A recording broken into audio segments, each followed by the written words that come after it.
یجاء بابن آدم یوم القیامہ فیوقف بین یدی اللہ تعالی کأنہ بزج، ہر آدمی کو، فرشتے، مرد کو، عورت کو اللہ کے سامنے جب کھڑا کریں گے تو ایسے کانپے گا، جیسے چھوٹا بکری کا بچہ کانپتا ایسے کانپ رہا ہوگا، ایسے.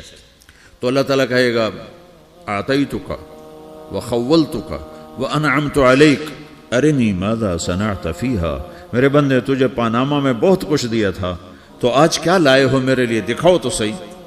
تو جو اسی کے چکر میں پڑا رہا اور آگے کچھ نہ بھیجا، وہ کہے گا یا رب جمعتہ وثمرتہ وترکتہ اکثر ما کان، یا اللہ وہ تو میں وہیں پاناما میں چھوڑ کے آ گیا، اگر اجازت ہو تو میں لے آؤں.